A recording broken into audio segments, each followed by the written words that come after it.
Hi there from Troubled Waters. Hey, hope your Thursday was great. I've had a good day and just grateful to be here and to share talking and discussing and learning about people from the Bible who inspire my life. This guy's a rock star, so we're obviously, it's not Friday yet, but we're going to be talking about David, a man after God's own heart. So if you're following along, I'm going to be in 1 Samuel chapter 17, and not really to talk about these verses specific, but just to give you kind of a taste of David's attitude. David, as we've talked about the other guys, tomorrow I think it's a lady we're going to talk about, but what we've seen so far is a simplified, genuine, transparent approach to God, one that's born out of reverential respect to God, praise. David is known as a man after God's own heart, and as we read these verses, just kind of think about David's character, and what I do when I read these is try to match them in my life. I wouldn't say David was a simple man, but his approach to God was simple, and that it was consistent. What have I said? For me, my faith in God has been out of the suitcase of my life, all the events and circumstances that God has led me through, and the events of my life. What I'm seeing with David is not overall a simplistic approach to life, but a consistent approach, an approach of praise. He basically, God fulfilled a covenant through him that through David's lineage, the Messiah would be born that joined for Israel and for you and me, who are Gentile, the link between the Old and the New Testament. But just thinking about that, think about David's character. I've tried to look at this and examine my life in terms of, for similarities and for discrepancies, things that I can do maybe a lot better.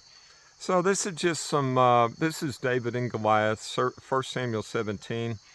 I'm going to start reading verse 21. It's just the situation is Goliath is taunting Israel, and look at Israel's response, the soldiers, including their king Saul, and then hone in on David, and we'll talk about it. So for Israel, verse 21, 1 Samuel 17, for Israel and the Philistines had drawn up in battle array, army against army. And David left his supplies in the hands of his supply keeper and ran to the army, came and greeted his brothers. Then as he talked to them, there was the champion, the Philistine of Gath, Goliath by name, coming up from the armies of the Philistines, and he spoke according to the same words, so David heard them. Verse 24 is important. Well, they're all important, but this is a key verse.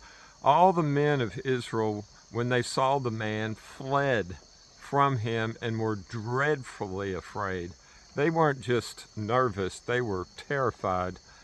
So the men of Israel, verse 25, said, have you seen this man who has come up?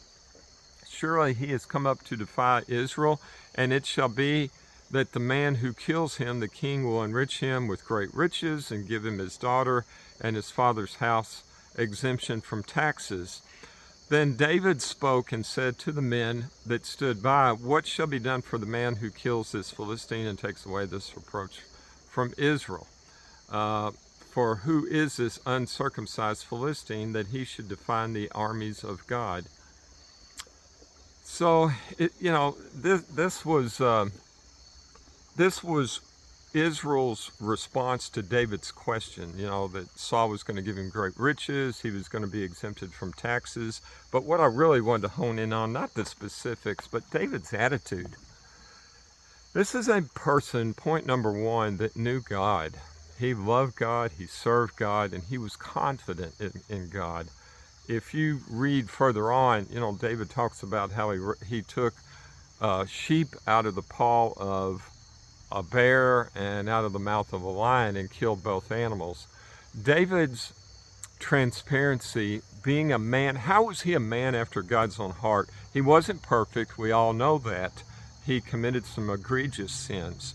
But what is so inspiring to me is that David was willing to be transparent before God, to be sincere, not really simplistic. He was simplistic in his approach to worshiping God, but he knew God, and he was willing to put himself out there, like what we've talked about, to be willing to be changed, to grow, to repent of his sins, and to move forward with God.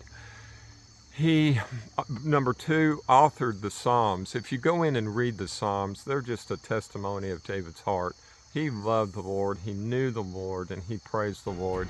Number three, again, what I've said, God made a covenant through him that bridged the link between the Old and the New Testaments for Israel.